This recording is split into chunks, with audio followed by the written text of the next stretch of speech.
Radio Notre-Dame. La vie prend un sens. Bonsoir à tous et bienvenue dans l'émission Écoute dans la nuit. C'est Jean-Marie Marcet et ce soir, mon invité est Emmanuel Léman. Bonsoir Emmanuel. Bonsoir Jean-Marie. Alors vous êtes père de famille nombreuse, ancien officier des forces spéciales, puis spécialiste en intelligence artificielle et vous dirigez depuis une quinzaine d'années une société de services pour personnes âgées. C'est à Montpellier que vous travaillez. Oui, c'est ça. C'est une petite société que ma femme et moi avons montée. Nous fabriquons des repas que nous livrons au domicile des personnes âgées. Le thème, c'est la souffrance et le mal. C'est un thème qui nous touche ou qui nous a touchés tous. Alors n'hésitez pas à intervenir ce soir, à nous poser des questions. Nous n'aurons pas peut-être la prétention de pouvoir répondre à toutes vos questions, mais vous pouvez au moins donner quelques témoignages au 01 56 56 44 00. Alors Emmanuel Léman, vous avez eu une expérience de vie très variée et il y a quelques années, vous avez fait une expérience forte dans la foi. Est-ce que vous pouvez nous raconter ? Oui, eh bien, j'avais eu une éducation chrétienne, mais un peu superficielle.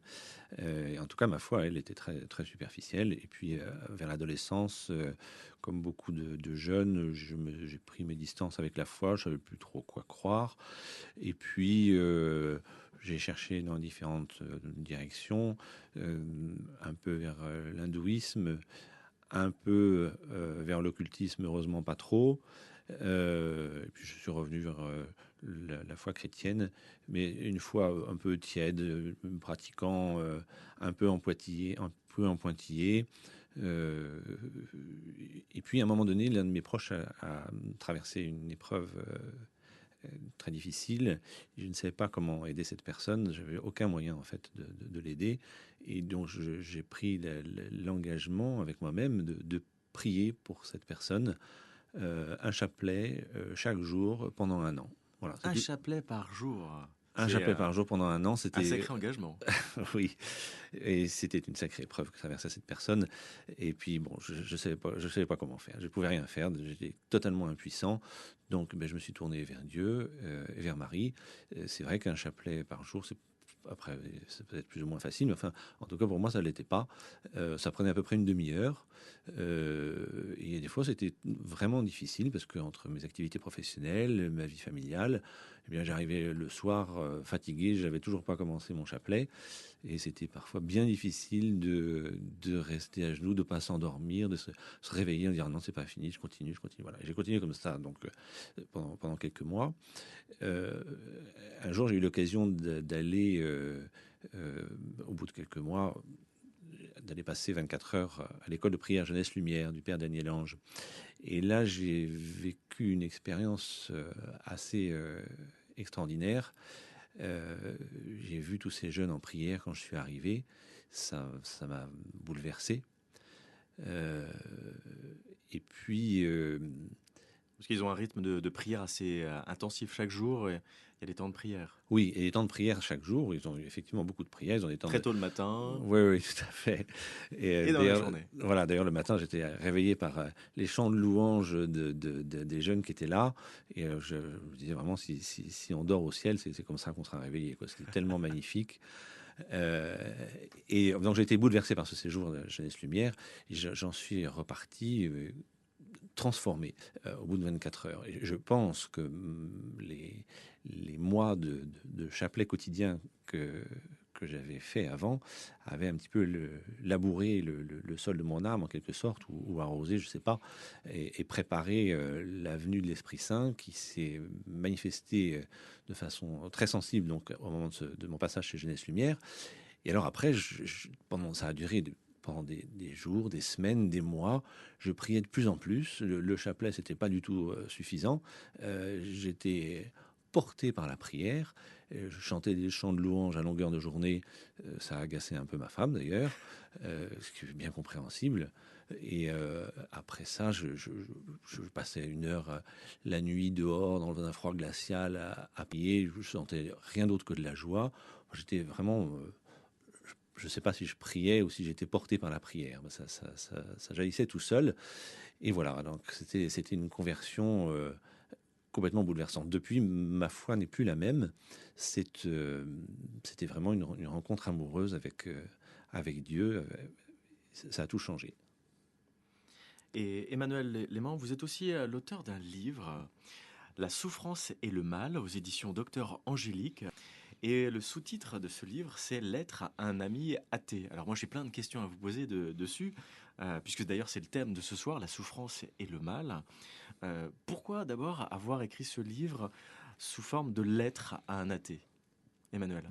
Eh bien, après ma conversion, il y a quelques-uns de mes amis, de mes proches, qui a été extrêmement surpris de ma conversion et de la nouvelle ferveur qui m'habitait. Et il y avait pas mal qui étaient athées parmi ces personnes et qui m'ont opposé des arguments contre l'existence de Dieu et contre la foi chrétienne. Et donc je me suis trouvé à devoir répondre, à essayer de répondre à tous ces arguments. Ça m'a permis de construire, d'étayer ma foi par la raison, et puis avec l'aide bien entendu de nombreux livres et de nombreux enseignements que j'ai trouvés, dont l'Église est si riche, et puis par la prière et la méditation et la réflexion, j'ai essayé d'apporter des réponses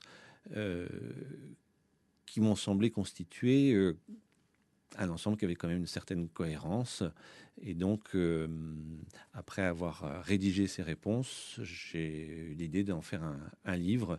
Mais ce sont bien des réponses à des athées qui me proposaient des objections. L'objection la plus forte qu'ils opposaient, qui n'est pas nouvelle, mais qui est quand même extrêmement forte, c'est l'existence de la souffrance et du mal. Si Dieu est bon et tout-puissant, comment peut-il tolérer la souffrance ? Alors c'est une question que vous abordez dès le début de votre livre. Alors j'avoue que nous ne pouvons pas rester indifférents quand vous écrivez justement ces lettres, parce que vous abordez des questions essentielles et existentielles, et parce que vous-même avez traversé des épreuves. Vous pouvez donner quelques bribes justement de vos réflexions suite à ce que vous avez vécu.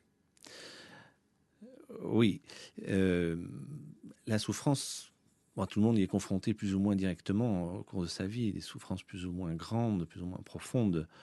Euh, Quand on est submergé par une grande souffrance, je ne suis pas sûr que la raison puisse vraiment nous aider, et on ne peut pas vraiment donner d'explication à quelqu'un qui est plongé dans une grande souffrance. Ça risque fort d'être plutôt mal perçu, d'être plutôt comme une offense, si vous voulez.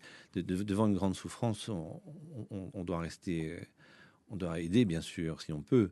Et sinon, il faut du respect, du silence, de la prière, mais pas des arguments. On ne peut pas aider quelqu'un qui est plongé dans la souffrance avec des arguments.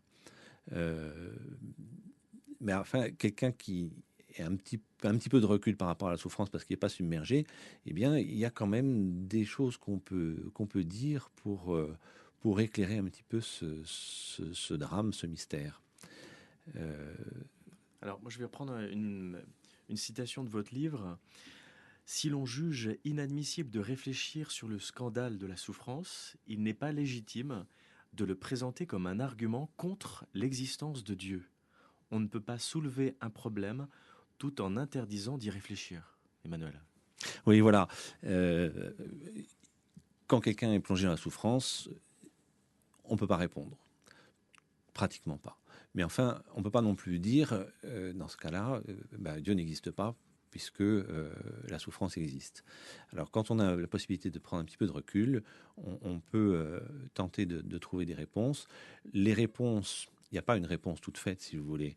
D'ailleurs, l'évangile du jour d'aujourd'hui est assez collé à cette question. Si vous permettez, je vais la lire. Évangile de Jésus-Christ selon saint Jean.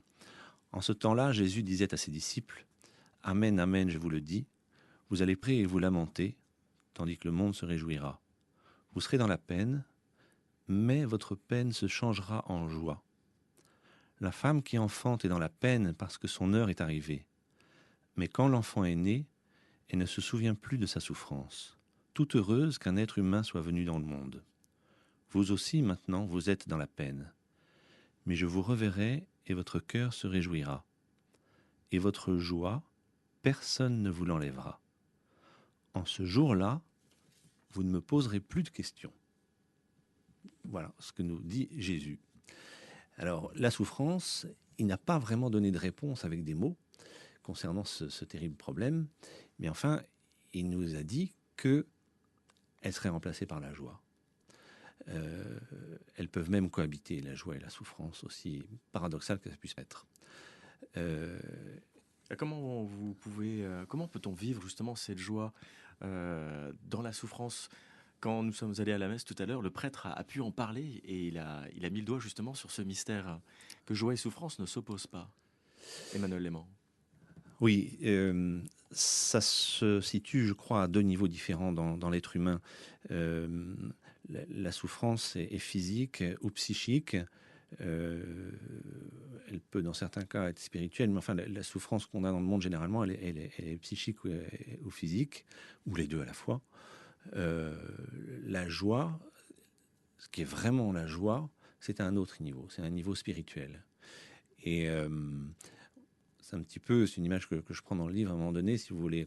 On peut être plongé dans l'eau froide, dans une mer glacée et agitée. C'est douloureux, c'est pénible.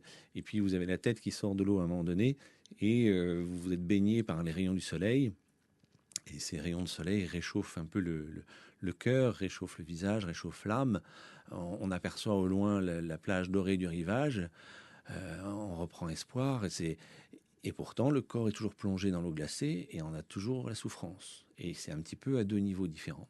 Et ben, c'est un peu la même chose avec la souffrance psychique, physique d'une part, et la joie de Dieu, la paix de Dieu. C'est un autre niveau. Alors, il arrivera un jour où toutes les peines disparaîtront, c'est ce que nous a dit Jésus dans l'Évangile, et puis à d'autres endroits, dans l'Apocalypse aussi. On sait qu'un jour, la paix et la joie de Dieu régnera partout et en nous, mais elle peut cohabiter dans la vie terrestre, elle peut cohabiter avec la souffrance. J'en ai fait une expérience, j'ai vécu une expérience extraordinaire lors du décès de ma fille Marina, qui est décédée quand elle avait 18 ans. C'était bien sûr une souffrance épouvantable qui est difficilement imaginable, qu'on ne peut pas vraiment comprendre. Comme beaucoup de souffrances, on ne peut pas les comprendre quand on n'est pas passé à travers. Perdre un enfant, c'est quelque chose d'affreux. La souffrance de mes proches, ma femme, de mes enfants, ça a rajouté encore à la souffrance. Et pourtant, le jour de l'enterrement, qui était l'enterrement de son corps, qui était l'ensièlement de son âme, eh bien, j'ai été tout à coup envahi par une paix surnaturelle. Et je me suis demandé ce qui se passait. Je me suis dit, mais comment est-ce que je peux, à quelques mètres du cercueil de ma fille, ressentir cette paix et ressentir la joie du ciel qui accueille ma fille. Et je me suis dit qu'il fallait que je garde cette paix, ce souvenir de ce moment dans mon cœur. Et c'était, je ne peux pas trop vous l'expliquer, mais enfin, voilà, il y avait la souffrance et il y avait la paix du Christ. Et quand le Christ dit « je vous donne ma paix, je ne vous la donne pas comme le monde la donne », ce n'est pas une paix tranquille. La paix du Christ est une paix, une joie qui nous envahit, qui nous transfigure. Et la souffrance et la joie peuvent cohabiter. On voit d'ailleurs souvent des gens qui souffrent. Je pense que le père d'Auchez, qui aux Philippines s'occupe d'enfants qui recueille dans la rue, a écrit un livre qui s'appelle Le mystère de la joie, où il explique justement, il donne des témoignages de cette joie qui cohabite avec la souffrance. Merci Emmanuel Léman. Nous allons continuer juste après cette pause, pendant laquelle les auditeurs pourront réagir par rapport au thème de ce soir, la souffrance et le mal. Mon invité est Emmanuel Léman, qui est auteur du livre La souffrance et le mal, lettre à un ami athée, aux éditions Docteur Angélique. Alors peut-être avant de parler de la question de la souffrance, nous pouvons parler de la bonté, la beauté de la création, Emmanuel. Oui, on ne peut pas parler du mal et de la souffrance avant d'avoir pris conscience que le monde est beau. Parce que le mal n'existe que par rapport au bien. Euh, le mal, c'est toujours du bien qui est détruit, qui est abîmé, qui est absent. Mais d'abord, le monde est beau. D'abord, le monde est une bénédiction. Toute la création est une bénédiction euh, on doit s'émerveiller. Je pense que c'est une erreur, peut-être même une faute, de ne pas s'émerveiller devant la beauté de la création, que ce soit une fleur, une montagne, le ciel étoilé, une forêt, et bien sûr aussi nos frères et sœurs humains, dont chacun est une merveille. Euh, donc il faut d'abord s'émerveiller de ça. Et après seulement, on peut se demander comment ça se fait que ce soit abîmé. Comment ça se fait qu'il y ait de la souffrance. Comment ça se fait que euh, euh, quelqu'un meurt de faim alors qu'il y a de quoi manger sur Terre. Comment ça se fait que quelqu'un soit malade alors que alors que normalement la santé est quelque chose qui est donné par Dieu. Comment tout cela peut-il arriver? Mais d'abord, voir que c'est beau, qu'un être humain c'est beau, que l'amour c'est beau, et que non seulement l'amour qu'il y a entre les êtres humains, et puis même l'amour qu'on peut avoir envers son chien, tout ça est très beau, mais il y a quelque chose d'encore beaucoup plus beau, c'est l'amour de Dieu. Euh, Ça, c'est plus difficile d'en prendre conscience. Je crois que l'émerveillement devant la création est une des pistes qui permet de prendre conscience de la bonté de Dieu et de son amour. Euh, Tout ça est important avant de penser et de réfléchir sur le mal. Alors malheureusement, tout le monde ne regarde pas cette beauté de la création, Emmanuel. Il y en a beaucoup qui s'arrêtent aux catastrophes et qui vont tout de suite en tirer des conséquences par rapport à l'existence de Dieu. Oui, mais qu'est-ce que c'est qu'une catastrophe et qu'est-ce que c'est qu'une souffrance et qu'un mal? Si on l'analyse bien, on s'aperçoit que c'est d'abord du bien qui est abîmé. Quand vous avez, je sais pas, vous voyez quelqu'un qui a le visage déformé par la douleur, en quoi est-ce que c'est horrible? Pourquoi ça vous choque? Et si vous voyez un chien qui souffre, est-ce que ça vous choque aussi? Est-ce que ça vous bouleverse aussi? Oui, moins. Et si c'est une sauterelle, bah, un peu, pas beaucoup. Si c'est un brin d'herbe qui est déchiré, non, ça ne vous gêne pas tellement. Pourquoi? Parce que la beauté de l'homme est incomparable à celle d'un brin d'herbe, et la profondeur du mal est directement proportionnelle au bien qui est abîmé. Donc il y a d'abord du bien, et on ne peut pas parler du mal sans d'abord parler du bien. Toute personne qui s'indigne de la souffrance et de l'existence du mal, en fait, reconnaît implicitement que d'abord la création est une bénédiction. Et il faut en prendre conscience. Sinon, il n'y a rien de mal. Et il existe malheureusement des gens qui qui arrivent dans cette horreur de considérer qu'il n'y a ni mal ni bien. Mais c'est une catastrophe. Ça donne des idéologies épouvantables. Euh, on a vu quelques exemples au XXe siècle euh, qui considèrent que non, il n'y a pas de bien, il n'y a pas de mal, ou qui décident eux-mêmes ce qui est bien et mal, et refusent en fait de considérer que la création est une bénédiction, qu'un être humain est précieux. Bon. Alors, ceux qui s'indignent du mal, au fond, je pense qu'ils doivent comprendre que le monde est une bénédiction et que c'est pour ça qu'ils s'indignent que le monde soit abîmé. Donc il faut prendre conscience de ça. Et chaque personne aussi est libre de pouvoir adhérer justement au fait que la création est bonne. Oui, je pense que la plupart des gens considèrent que la vie est précieuse. C'est quand même assez rare de considérer que la vie n'est pas précieuse, sinon tout le monde se suiciderait dès la naissance quasiment, enfin dès qu'on en aurait les moyens. C'est pas le cas, malgré toutes les souffrances que l'on connaît. Il y a malheureusement des exceptions dramatiques, des gens qui se donnent la mort, mais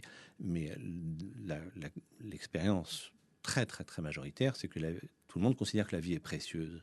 Pourquoi la vie est-elle précieuse? Parce que c'est une bénédiction. Donc qu'on considère intellectuellement qu'elle soit une bénédiction ou pas, dans les faits, on la considère comme une bénédiction, dans la plupart des cas. Et bien des gens qui ont voulu mettre fin à leur jour à un moment donné, parce qu'ils souffraient trop, sont très heureux de n'y avoir pas mis fin quelques mois, quelques jours, quelques années plus tard, parce qu'ils ont retrouvé goût à la vie, et ils ont retrouvé que la vie était une bénédiction. Voilà. Alors, il y en a qui, tout le monde n'arrive pas, enfin, ceux qui désespèrent n'arrivent pas à se suicider. Il y en a qui font j'allais dire, d'autres pas, plutôt dans la mauvaise direction, en tout cas, qui décident, parce que c'est une vraie décision, à mon avis, de ne pas croire en Dieu, quand ils voient justement ce mal dans le monde. Oui, c'est ça que j'essaye de réfuter en quelque sorte dans mon livre. J'essaie de montrer, c'est pas facile à résumer en quelques mots, bien sûr, c'est pour ça que ça fait l'objet d'un livre, mais j'essaie de montrer que la souffrance et le mal ne sont pas des objections à l'existence de Dieu. On peut voir une contradiction apparente dans quelque chose sans que ce soit nécessairement une vérité. Je veux dire, par exemple, à une époque, on aurait pu considérer qu'il était impossible que les gens de l'autre côté de la Terre tiennent sans tomber, parce qu'ils avaient la tête en bas. Bon, en fait, c'est simplement qu'à l'époque, on ne savait pas que la Terre était ronde et on ne connaissait pas les lois de la gravitation. C'est simplement une méconnaissance qui fait qu'on ne pouvait pas comprendre cette contradiction apparente. Mais je crois que la contradiction apparente entre la souffrance dans le monde et la bonté de Dieu, elle n'est effectivement qu'apparente parce que nous n'avons pas encore la vision que Dieu a. Enfin, on ne l'aura jamais complètement, mais enfin, il y a des choses qui nous échappent. Ce que Jésus concluait dans l'Évangile tout à l'heure, en ce jour-là, vous ne me poserez plus de questions. Parce qu'on aura compris des choses qu'on ne connaît pas actuellement. On aura une vision de notre vie terrestre et de Dieu qui n'est pas celle qu'on a aujourd'hui et qui nous permettra de comprendre cette contradiction apparente. Donc là, il s'agit de faire un acte de foi, finalement, Emmanuel. Si on ne pose plus de questions, comme le dit le Seigneur dans l'Évangile. Non. Dans l'Évangile, le Seigneur dit, ce jour-là, vous ne me poserez plus de questions. Ça ne veut pas dire qu'on n'a pas le droit de se poser des questions. Il est parfaitement légitime de se poser des questions, et même de les poser à Dieu, ces questions. C'est d'ailleurs le meilleur moyen de trouver la bonne réponse, c'est de poser ces questions à Dieu. Bien sûr qu'il est normal de se poser des questions, et normal de crier vers Dieu. Mon Dieu, pourquoi m'as-tu abandonné? Il y a quand même des... Je ne sais plus dans quel passage de la Bible, c'est le prophète Élie qui dit cette fois, Seigneur, c'en est trop. Reprends ma vie, je ne vaux pas mieux que mes pères. Bon, donc le prophète Élie, quand même, il crie vers Dieu, il crie son découragement, sinon son désespoir, en tout cas son découragement. C'est parfaitement légitime. Mais mon Dieu, pourquoi m'as-tu abandonné? Ce sont bien des cris. On a le droit de se poser des questions, et même on a le devoir de se poser des questions. Après, les réponses ne sont pas forcément à notre portée. Je pense que sur le plan intellectuel, on peut, par la raison, si vous voulez, on peut s'approcher un petit peu d'une certaine compréhension, mais enfin la raison est un peu limitée, si vous voulez. Il faut quand même passer par un autre instrument pour s'approcher du mystère, ou plus exactement pour être pénétré par un mystère. Cet instrument, c'est le cœur. La raison nous permet d'avancer un peu vers Dieu, mais c'est le cœur qui nous permet de le connaître. Si on passe pas par le cœur, on ne comprend pas ce qui se passe. Alors justement, passer par le cœur, c'est-à-dire passer par ces commandements que le Christ nous a donnés. Aimez-vous les uns les autres. Sans aucun doute, c'est la base, si j'ose dire. En fait, je pense que tout le problème de la souffrance, si vous voulez, c'est le signal d'alarme du mal. C'est quand on se brûle la main, on commet un acte qui est très mauvais pour la main, et ça provoque une souffrance. Cette souffrance, cette douleur est un signal d'alarme qui nous invite, pour dire le moins, à retirer notre main de la flamme. Bon, et bien, sur le plan spirituel, le mal qui est commis dans le monde et que nous commettons tous dans le monde provoque la souffrance. Cette souffrance que tout le monde connaît, plus ou moins directement et plus ou moins intensément, n'est pas une punition du ciel. Mais c'est une alerte. C'est une alerte, c'est une conséquence du mal. Et celui qui en est victime n'est pas nécessairement celui qui l'a commis, bien sûr, parce que c'est un point qui est essentiel. On est tous frères, et donc on est tous responsables de ce qui se passe dans le monde. Et beaucoup de gens, et c'est bien entendu le cas du Christ, souffrent pour les autres. Et donc, aussi dans votre livre, je vais reprendre une citation, se rapprocher de Dieu, ainsi reprocher à Dieu de nous laisser la liberté de nous faire du mal, c'est lui réclamer non pas plus, mais moins d'amour. Oui, le fond du problème, de la question, du mystère, si vous voulez, c'est ce que Dieu nous offre. Dieu ne s'est pas contenté de nous créer. C'est pas un grand horloger ou un grand architecte qui a fabriqué une machine et puis qui lui a lancé. Non, c'est un Père qui nous aime infiniment, qui aime chacun de nous infiniment. Et l'amour infini qu'il nous offre attend une réponse, attend un amour en retour. Et un vrai amour profond est nécessairement libre. Il faut, on se rend bien compte quand dans un couple, enfin, si un homme aime une femme, il ne peut pas contraindre cette femme à l'aimer, ou inversement. Il n'y a pas de contrainte en amour. Un amour contraint, c'est pas de l'amour. On peut forcer, dresser un chien, par exemple. Vous prenez un chien, vous le caressez, vous lui donnez à manger, vous le traitez bien, il vous aime. Mais enfin, c'est une affection qui n'est pas du même niveau que l'amour qu'il peut y avoir entre deux êtres humains, et encore moins l'amour qu'il peut y avoir entre Dieu et un être humain. Donc Dieu nous offre son amour, et nous devons répondre à cet amour. Et nous avons la liberté de dire oui ou non à l'amour de Dieu. Se livrer à cet amour, c'est le bien. Refuser cet amour, faire un obstacle à l'amour, trahir cet amour, c'est le mal et ça génère de la souffrance. Donc tout le problème de la souffrance vient du mal. Et tout le problème du mal vient du refus de l'amour. Tout péché, ce qu'on appelle un péché, c'est pas la transgression d'une règle arbitraire, c'est toujours la trahison de l'amour. Trahison de l'amour envers Dieu, trahison de l'amour envers nos frères, qui sont bien sûr la même chose.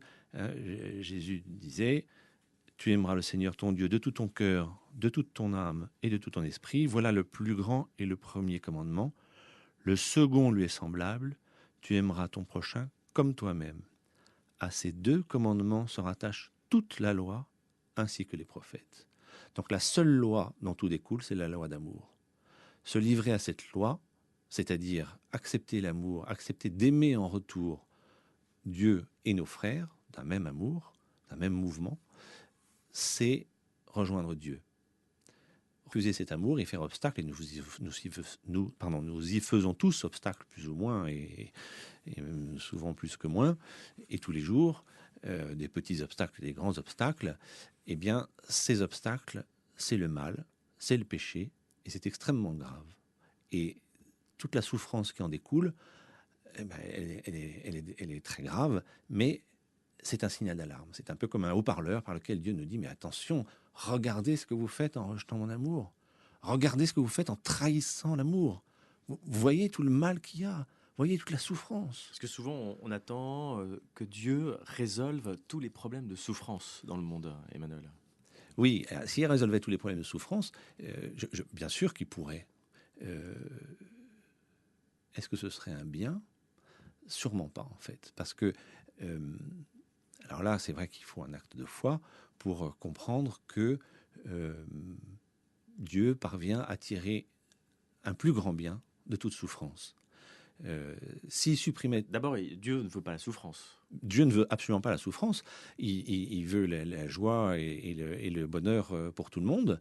Mais le bonheur maximum, enfin le bonheur infini qu'il nous propose, passe par un amour librement consenti. C'est-à-dire qu'il faut qu'on consente à aimer Dieu et à se livrer complètement à l'amour, c'est-à-dire se livrer, c'est-à-dire tout donner et se donner soi-même pour pouvoir intégrer, être admis dans la gloire de Dieu, qui est la circulation d'amour infini qui est entre le Père, le Fils et le Saint-Esprit. Voilà, c'est ça qui nous est offert. C'est pas un paradis terrestre très joli, hein, avec un beau jardin, des animaux gentils, de quoi manger, tout le monde qui va bien, et tout le monde est beau, tout le monde est gentil. Non, Dieu, il ne propose pas ça.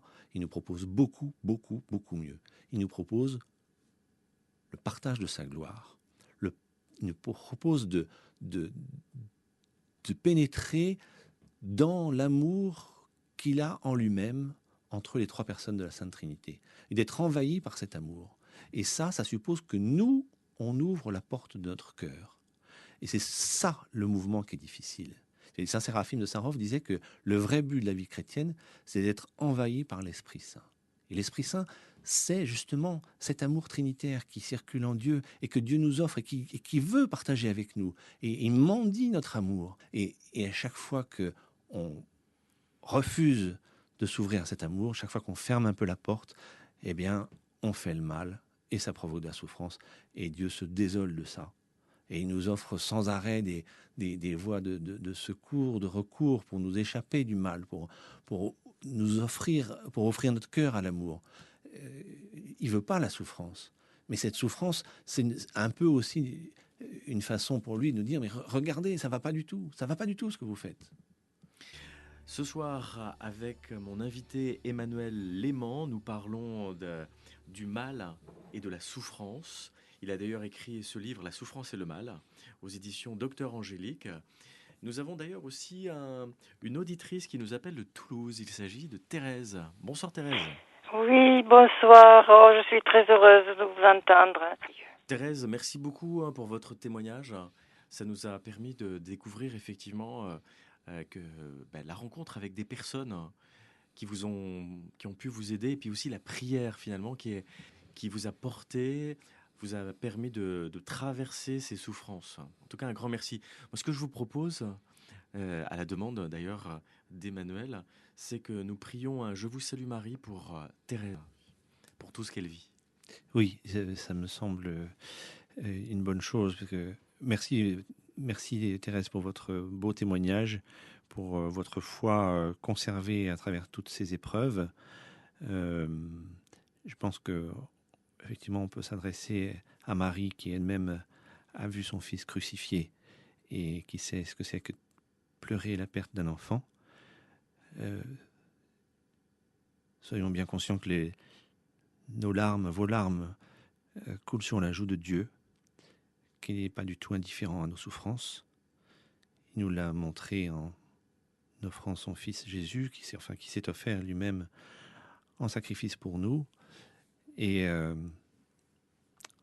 toute souffrance maintenant est en lien avec la souffrance du Christ, et donc est un chemin vers Dieu.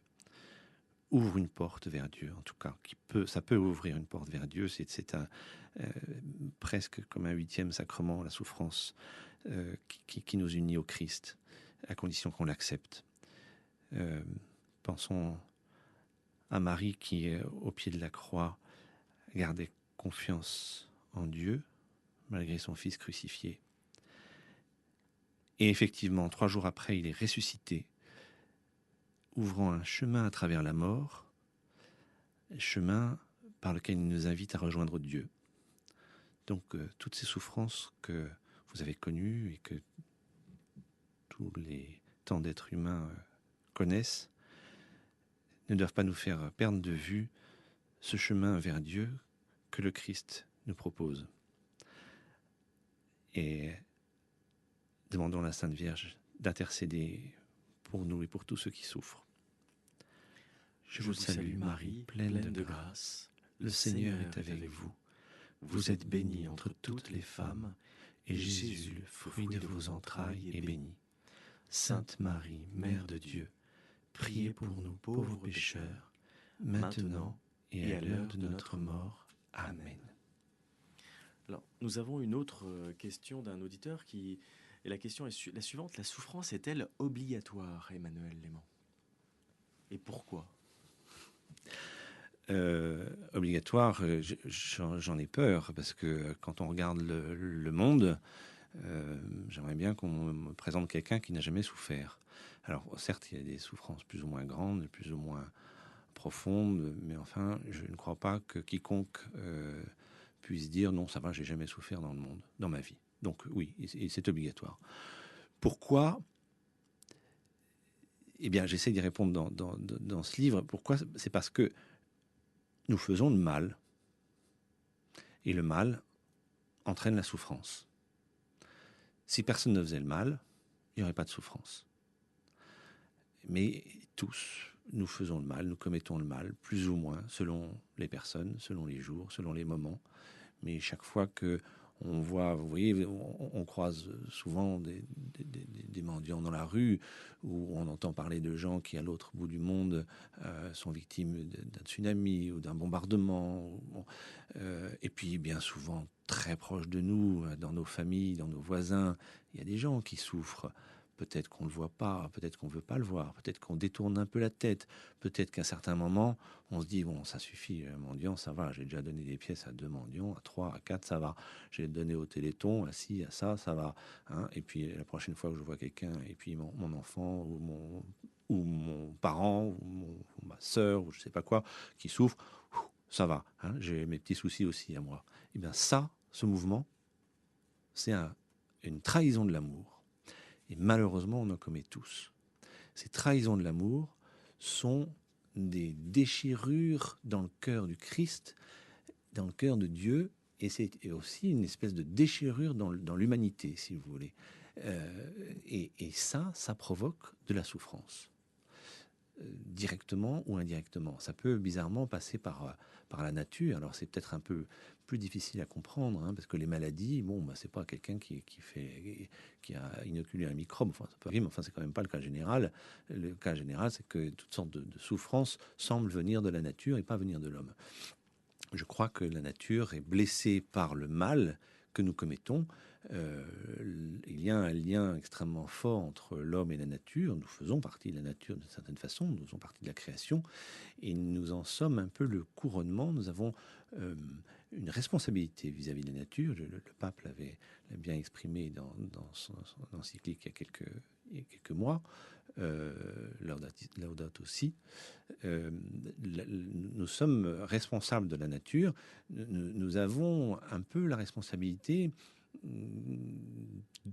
de rendre grâce à Dieu pour la nature, à la place de la nature, un peu comme si on était les prêtres de la nature, si vous voulez. Et quand on ne remplit pas notre rôle de prêtre de la nature auprès de Dieu, eh bien on trahit la nature et on la blesse.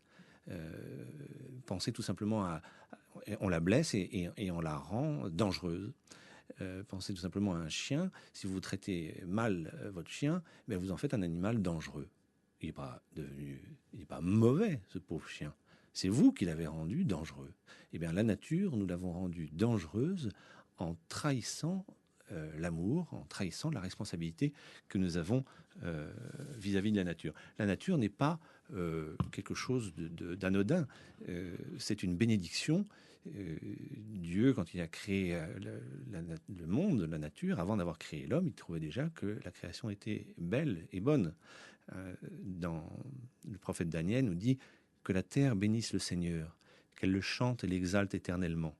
Ô vous, toutes choses germant sur la terre, bénissez le Seigneur, chantez-le, exaltez-le éternellement. Ô vous tous, bêtes et bestiaux, bénissez le Seigneur, chantez-le, exaltez-le éternellement.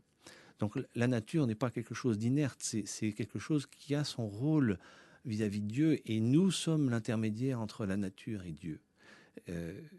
Quand on ne joue pas ce rôle d'intermédiaire, on blesse la nature. Quand on blesse la nature, on la rend dangereuse. Quand on la rend dangereuse, elle nous fait souffrir. Là, ça renvoie à plein de questions au niveau de l'écologie, par exemple. Bien sûr. Il y a 2000 ans ou il y a 4000 ans, ça pouvait paraître audacieux de dire que la dangerosité de la nature était causée par le mal commis par l'homme. Mais enfin, aujourd'hui, c'est une évidence qu'il y a des liens matériels entre la nature et l'homme, et que l'homme saccage la nature. Bon, ça crève les yeux maintenant. Eh bien, ces liens ne sont pas seulement d'ordre matériel, ils sont aussi d'ordre spirituel. Donc on a une responsabilité vis-à-vis de la nature, matérielle et spirituelle. Et vous voyez, quand vous avez des parents qui se disputent ou qui se détestent, ça blesse les enfants et ça leur fait du mal. Et ces enfants sont abîmés après. Eh bien, c'est un petit peu ça qui se passe aussi avec la nature. On blesse la nature et on l'abîme parce qu'on fait le mal. Parce que ce mal, une fois encore, le seul mal qui existe réellement, la base de tout mal, c'est la trahison de l'amour que Dieu nous offre. Vous êtes dans l'émission Écoute dans la nuit. Il est 23 heures. Radio Notre-Dame. Bonsoir, c'est Jean-Marie Marseille. Ce soir, mon invité est Emmanuel Léman. Il vient d'écrire un livre qui s'appelle La souffrance et le mal, lettre à un ami athée aux éditions Docteur Angélique. En quelques mots, d'abord, il faut prendre conscience que le monde est une bénédiction, la création est une bénédiction, devant laquelle il faut s'émerveiller. Il s'agit de la nature ou de nos frères et sœurs. Ensuite seulement on peut s'interroger sur la raison du mal et de la souffrance. Le mal est toujours une atteinte au bien, à la bénédiction qu'a voulu Dieu. La souffrance, je crois, est le signal d'alarme du mal que nous commettons tous dans le monde. Qu'est-ce que c'est que le mal ? Eh bien, c'est la trahison de l'amour. C'est pas la transgression d'une loi arbitraire qui aura été écrite dans un livre il y a X milliers d'années, c'est toujours la trahison de l'amour. L'amour que nous devons à Dieu, l'amour que nous devons à nos frères. Devons aimer parce que Dieu nous aime d'un amour infini et qu'il veut nous offrir de partager cet amour infini qu'il a en lui-même dans la Trinité. Pour rejoindre cet amour, il faut accepter librement d'aimer. C'est pas toujours facile, c'est même difficile. C'est pas compliqué, mais c'est difficile. Il faut ouvrir son cœur, il faut ouvrir la porte de son cœur. Et 1000 fois par jour, on a le choix entre ouvrir la porte de notre cœur pour y laisser circuler l'amour de Dieu, ou refermer la porte de notre cœur, ou l'entrebâiller, plus ou moins. Et toute la vie chrétienne consiste à ouvrir notre cœur à l'amour de Dieu pour qu'il circule vers Dieu et vers nos frères. Chaque fois que nous faisons obstacle à la circulation de cet amour, nous commettons le mal et ça provoque la souffrance dans le monde. Voilà l'explication. Si Dieu supprimait la souffrance, ça voudrait dire qu'il nous supprime notre liberté, ça voudrait dire donc qu'il nous empêcherait de choisir librement d'aimer. Et donc, il ne nous permettrait pas de rejoindre la circulation d'amour infini qu'il a en lui. Donc c'est paradoxalement, mais quand on y réfléchit, ça a du sens, c'est par amour qu'il permet que nous commettions le mal. C'est pour que nous puissions l'aimer comme il faut. Alors, on le rappelle toujours que Dieu ne veut pas le mal ni la souffrance, mais puisqu'elle est là, il la permet. Oui, si vous voulez, donc, l'exemple que je prenais tout à l'heure, si je mets ma main dans le feu, je me brûle. Eh bien, la douleur qui en ressort va m'aider à retirer la main du feu. Est-ce que je suis content qu'il y ait cette douleur ? Pas du tout. Est-ce que je voulais cette douleur ? Non. Mais au final, il vaut mieux qu'il y ait cette douleur qui me permet de retirer la main du feu plutôt que de laisser ma main dans le feu et d'avoir la main qui soit consumée.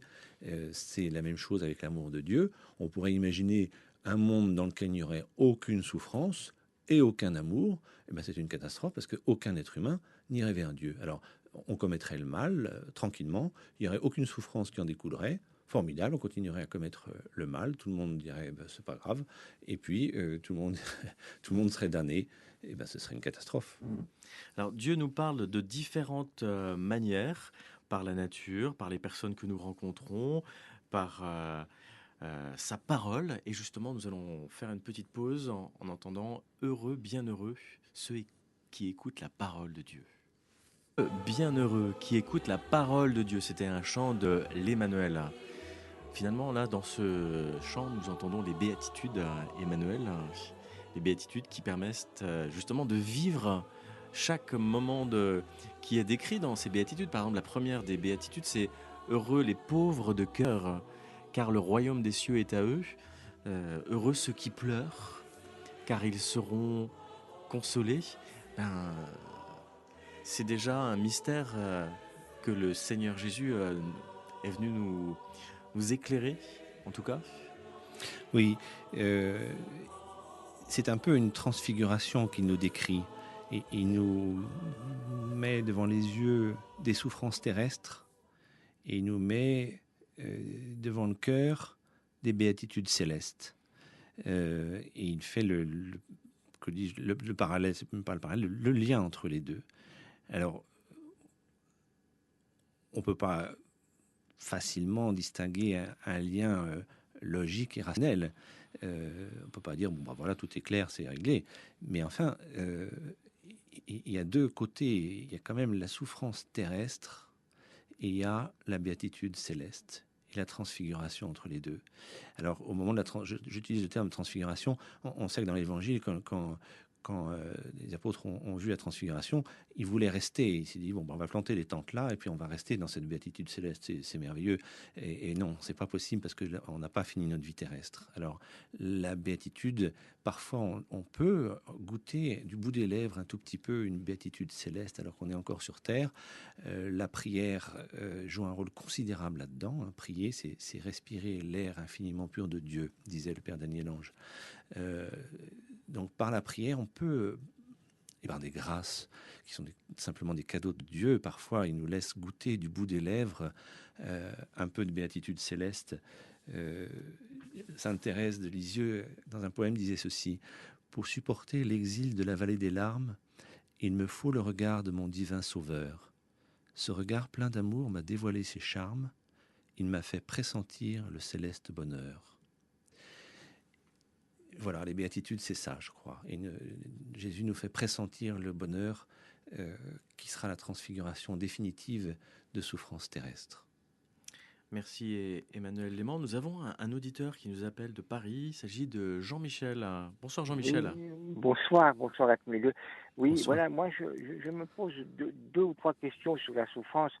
Il y a quelques années, j'ai eu une double embolie pulmonaire. Vous voyez, c'est une maladie qui provoque des souffrances absolument abominables, à la limite de ce qu'on peut supporter, puisque toutes les fois où on essaie de respirer et surtout d'expirer, de souffler, qu'on ressent comme un coup de poignard dans les poumons, et c'est absolument atroce.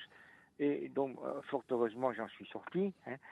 Mais je me posais une question à ce moment-là, comment faire que ma souffrance serve à quelque chose?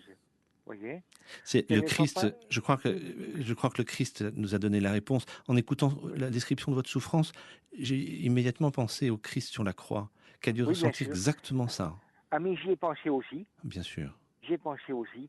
Et puis ma deuxième question, c'est, vous voyez, je ne l'ai pas dit, elle m'est venue à l'esprit après, c'est que moi, j'ai des enfants adoptés, bon, et je fais partie d'associations de parents d'enfants adoptés.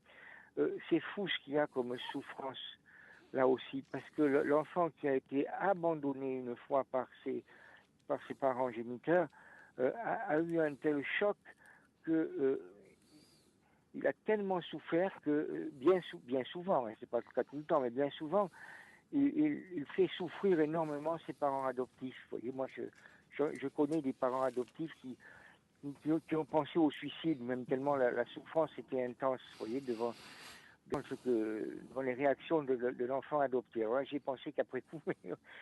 Et puis, ma troisième question aussi, c'est qu'il y a ça vous paraîtra idiot peut-être, parce que ça n'a rien à voir avec les autres souffrances, bien sûr, mais j'ai vu souffrir mon chien, j'ai perdu mon chien. Comment un animal qui souffre, pourquoi il souffre, l'animal?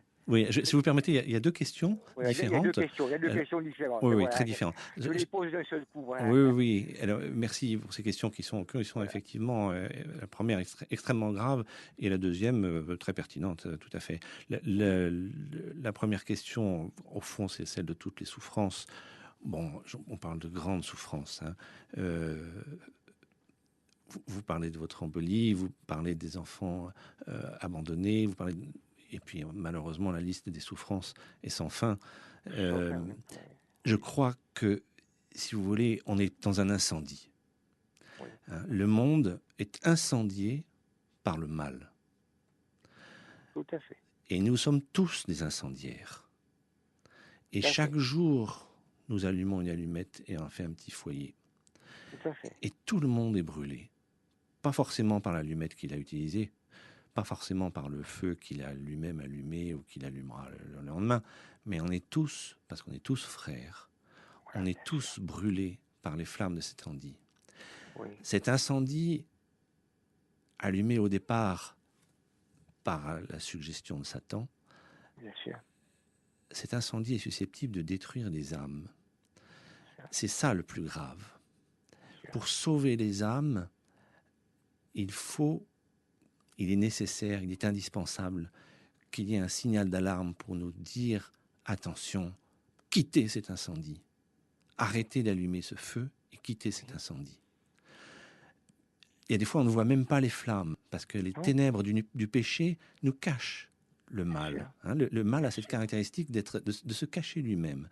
Et quand on commet le mal, on le cache, on se le cache à soi-même, on le dissimule, on dit non, c'est pas si mal, c'est bien, etc. Bon, ça, c'est les ténèbres du péché qui nous cachent le mal. Mais le mal est là, c'est un véritable incendie.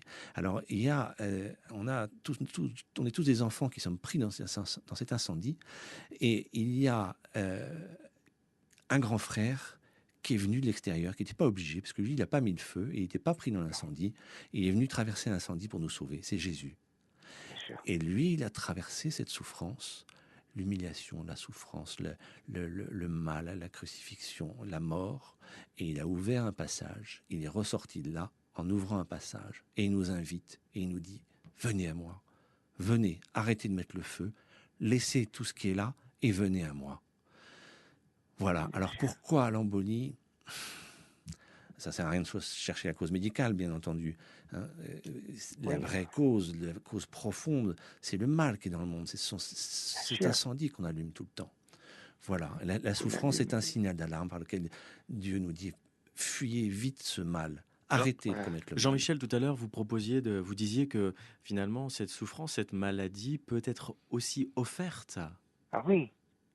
Je me demandais comment l'offrir, justement. Oui, je crois. Sainte Thérèse de Lisieux, à un moment où elle souffrait terriblement de sa tuberculose, disait c'est bien facile d'écrire sur la souffrance, mais écrire, c'est rien.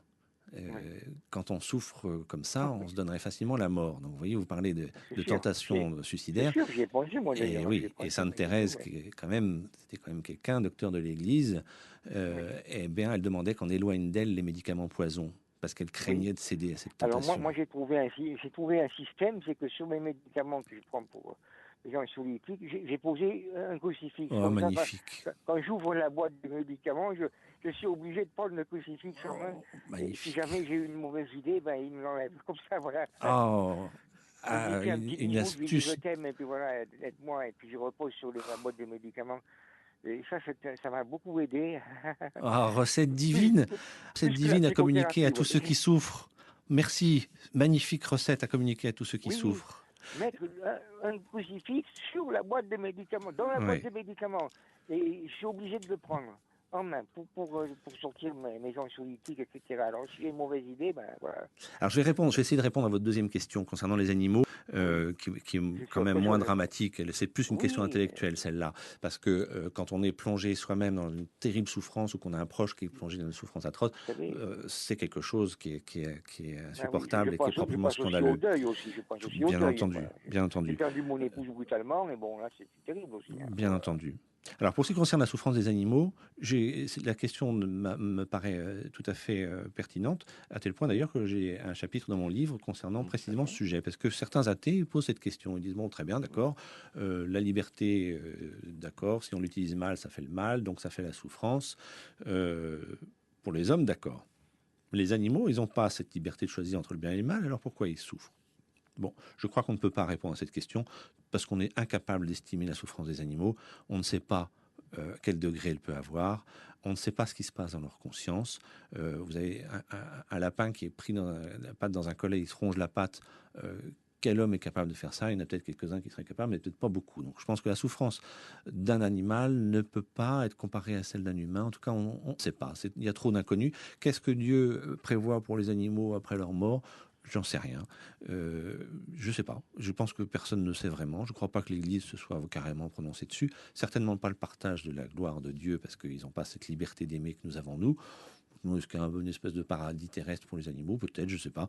On n'en sait pas assez pour pouvoir répondre là-dessus. On ne sait pas, et donc ça peut être une objection, parce que personne ne sait rien.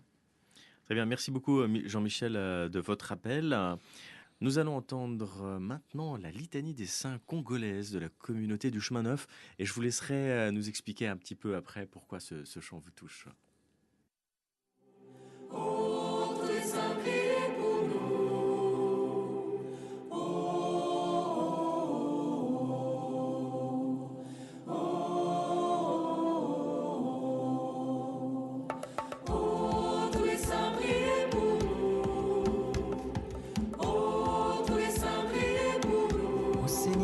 Pitié, ô Christ, prends pitié. Sainte Marie, Mère de Dieu, tous les saints priez pour nous. Et Joseph, son époux, tous les saints priez pour nous. Tous les saints priez pour nous. C'était la litanie des saints, une litanie des saints congolaise, interprétée et composée par la communauté du Chemin Neuf. Emmanuel Léman, c'est un chant qui vous tient particulièrement à cœur. Oui, comme toutes les litanies, c'est une mélodie assez simple, assez répétitive, et qui fait un petit peu comme des vagues, comme des rouleaux qui viennent et qui repartent, et qui reviennent et qui repartent. Tous les saints, priez pour nous. Et puis après, on énumère tous les saints et tous ces saints. C'est la communion des saints.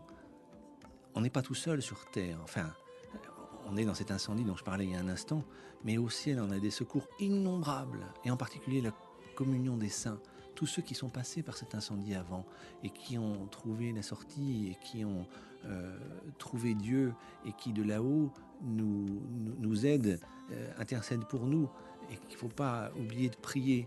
Et cette litanie des saints, souvent, elle m'aide à résister aux tentations de découragement et aux attaques du démon qui peuvent survenir parfois. Elle est d'un grand secours. Donc c'était la litanie des saints. Nous avons aussi un auditeur en ligne. Il s'appelle de Versailles. Bonsoir, il s'agit de Jean-Claude, je crois. Bonsoir Jean-Claude. Ah, nous avons une coupure, je ne sais pas d'où est-ce que ça vient. Écoutez.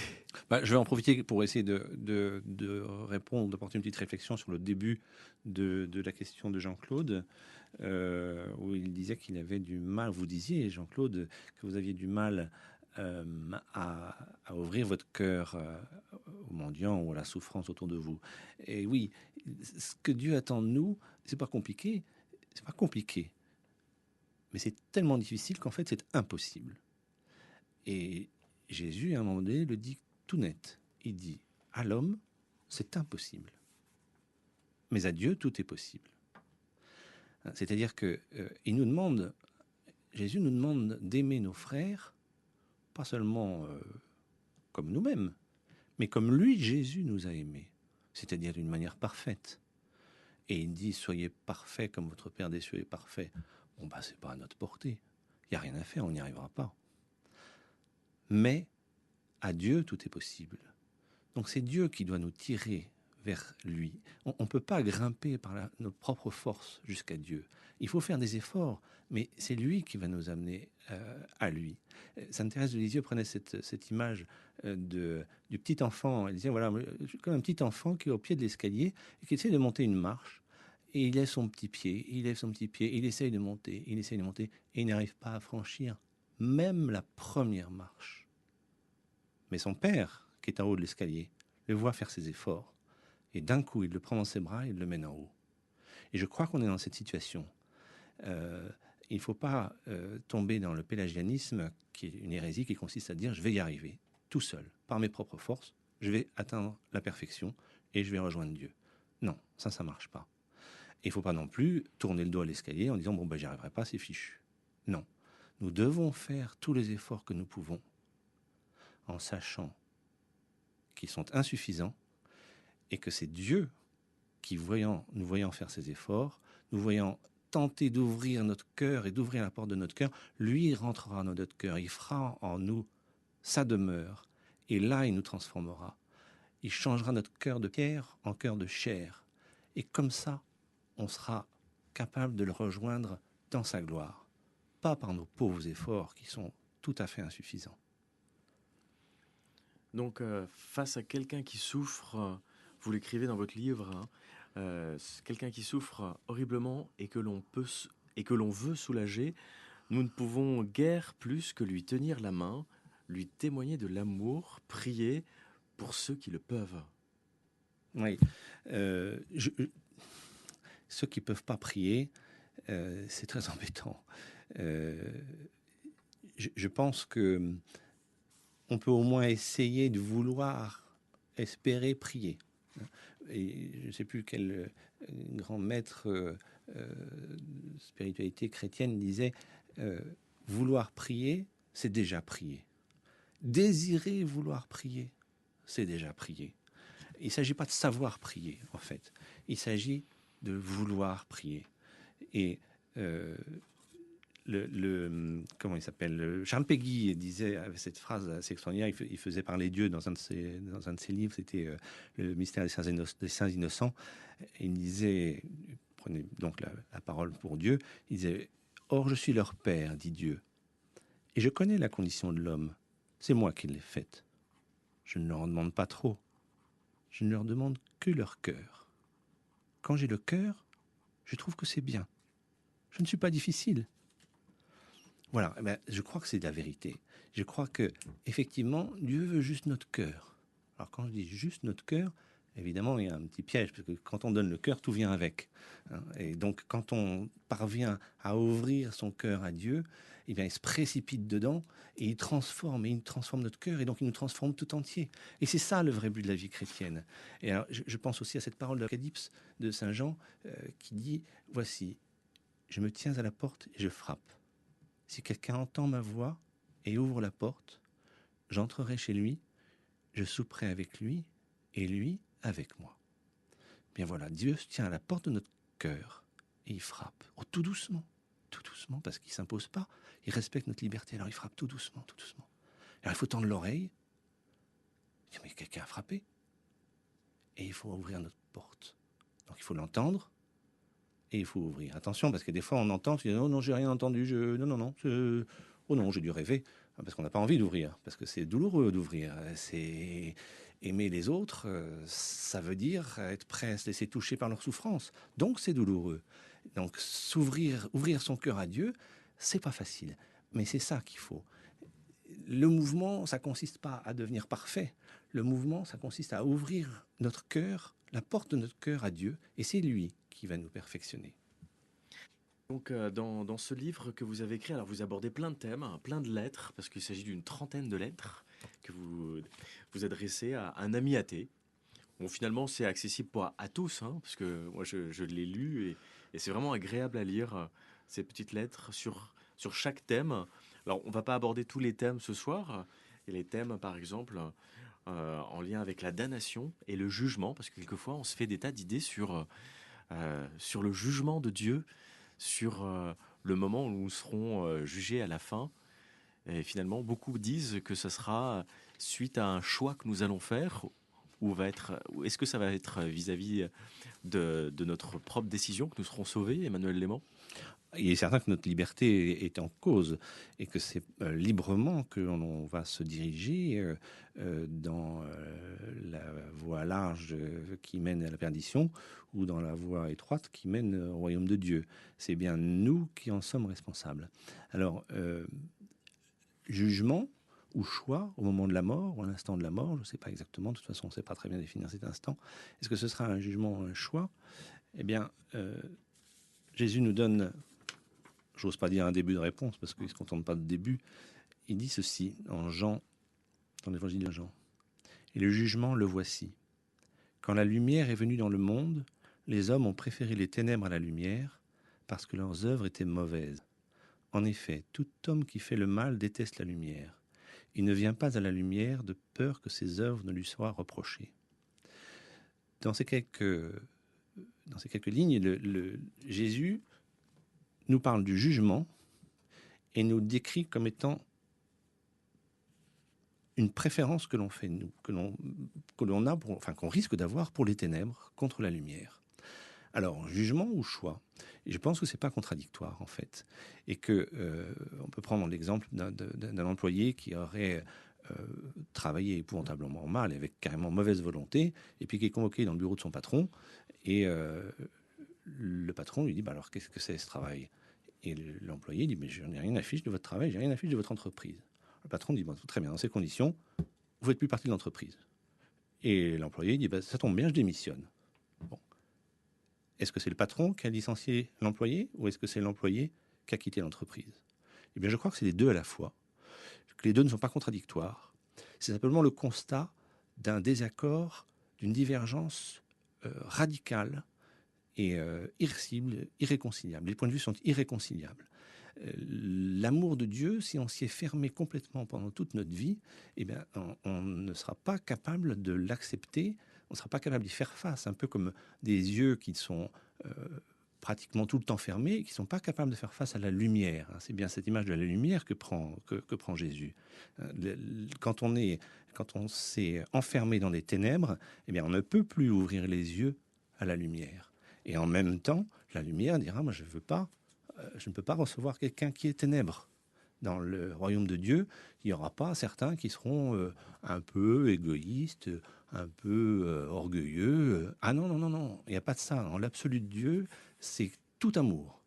Et ceux qui ne seront pas capables de s'ouvrir complètement à l'amour, eh bien, ils seront fermés complètement à l'amour. Ce sera à la fois un jugement et un choix.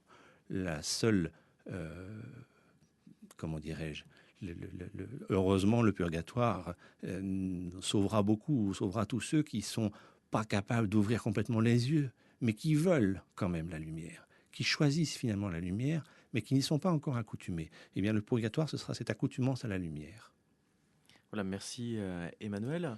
Nous avons donc Amélie aussi qui nous appelle de région parisienne. Bonsoir Amélie. Pardonnez-moi Amélie, je vous coupe juste pour pas oublier deux choses que je voudrais dire. La première, c'est que quand vous dites que le Notre Père est une puissante prière, c'est une vérité absolue. C'est la prière que le Christ nous a laissée et qui se termine par « délivre-nous du mal ».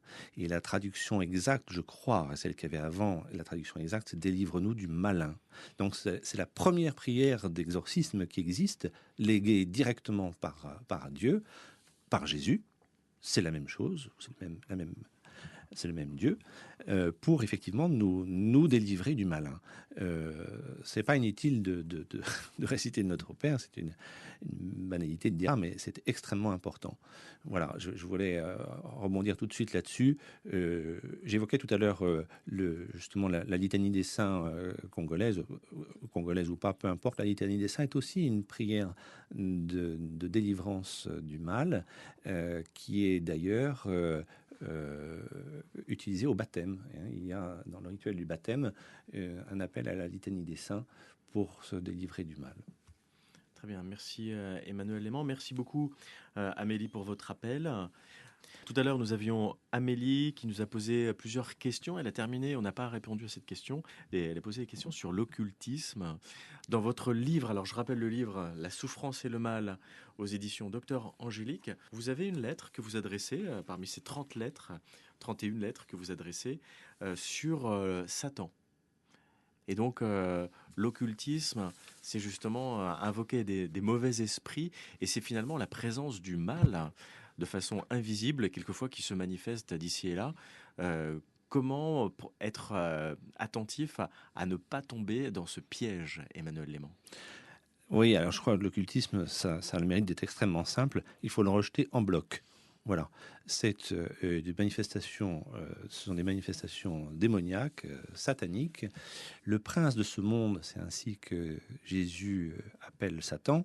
Le prince de ce monde a effectivement un pouvoir que Dieu lui a laissé. On va peut-être pas aborder cette question pour le moment, mais que Dieu l'a autorisé à exercer certains pouvoirs sur terre, sur la matière.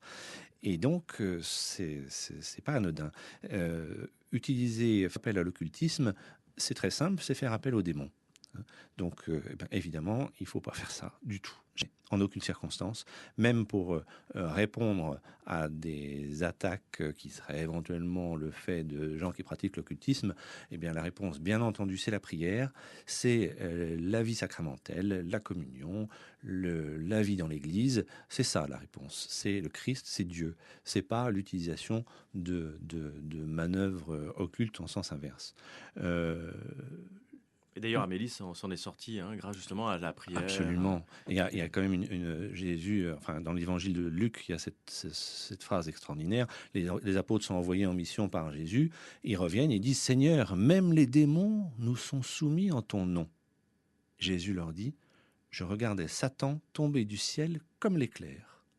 Donc Satan, manifestement, dans l'esprit, dans les paroles de Jésus, c'est pas juste un petit effet psychologique, c'est bien une personne, c'est bien un être, c'est bien une créature. C'est une créature qui est soumise au Christ, qui cède devant le Christ, qui n'est même pas un puceron par rapport à Dieu, et qui tombe du ciel comme l'éclair devant Jésus. Donc, il ne faut pas en avoir peur. Et d'ailleurs, saint Paul disait, qui nous séparera de l'amour de Dieu? De quoi aurions-nous peur? Alors, j'aimerais aussi que vous puissiez répondre à Jean-Claude. Tout à l'heure, on l'a eu en ligne, mais la communication a été coupée. Il terminait justement ses derniers mots. Il posait cette question avec les musulmans. Qu'attend Jésus des catholiques à ce propos? Je pense, je ne sais pas quelle tactique ou stratégie il faut utiliser pour essayer d'amener les musulmans à la foi chrétienne, ça je ne sais pas. Mais je sais très bien ce que Jésus quand même attend de nous vis-à-vis des musulmans. Il attend exactement la même chose que vis-à-vis de tous nos frères humains. Il attend qu'on les aime, tout simplement. On doit aimer nos frères, qu'ils soient musulmans, qu'ils soient athées, qu'ils soient bouddhistes, qu'ils soient tout ce que vous voulez. Il faut les aimer. C'est le principal. Et d'ailleurs, Jésus disait, on reconnaîtra, je ne sais plus la phrase exacte, mais on reconnaîtra que vous êtes mes disciples au fait que vous vous aimez les uns les autres. Alors, aimons nos frères, aimons même nos ennemis. Alors, à l'homme, c'est impossible, c'est entendu, mais à Dieu, tout est possible. Eh bien, il faut essayer d'aimer tout le monde, même nos ennemis. Alors, il n'y a pas à se dire musulmans, pas musulmans, chrétiens, ci, ça. Non, nos frères humains, les aimer. Point. Et dans votre livre, vous parlez beaucoup justement d'amour. Vous faites, par exemple, une parabole, la parabole du cœur comme une pompe. Oui, je crois que c'est une image. Alors, toute image est imparfaite, mais enfin, ça nous permet de visualiser un petit peu des réalités spirituelles. Et c'est bien ce que Jésus faisait avec les paraboles. Je pense que le cœur spirituel, ce qu'on pourrait appeler un peu notre organe spirituel ou l'âme, c'est comparable au cœur physique, sur le plan physique. C'est-à-dire le cœur physique fait circuler le sang. Il ne fabrique pas le sang, et il fait circuler. Il l'aspire et il le pompe et il le rejette.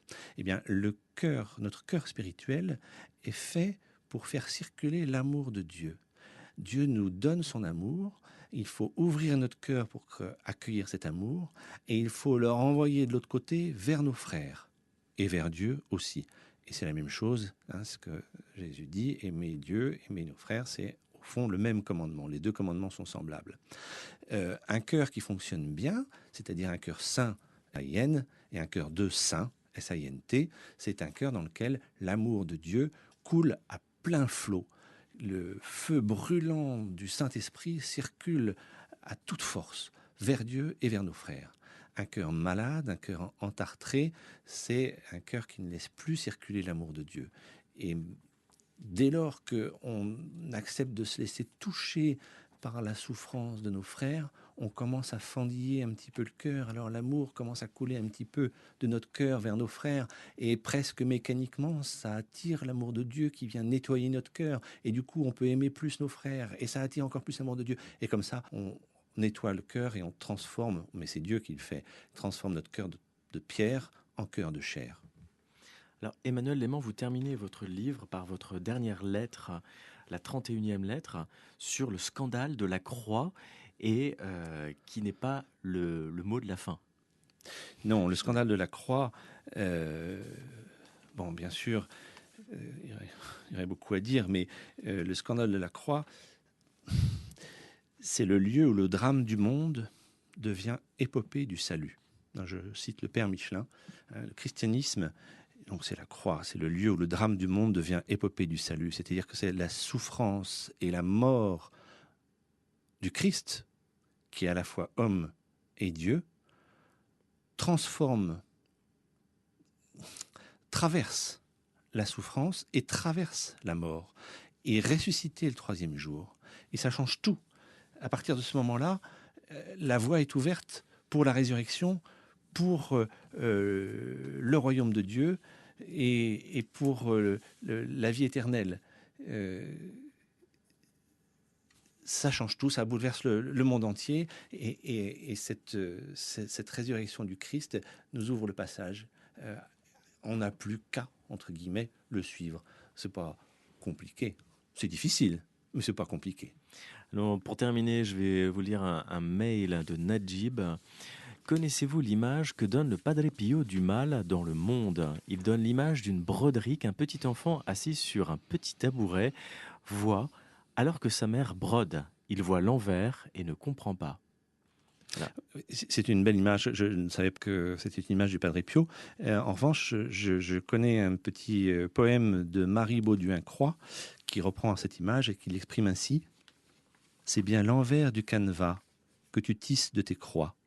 Mais au ciel, Dieu te montrera la beauté des points à l'endroit.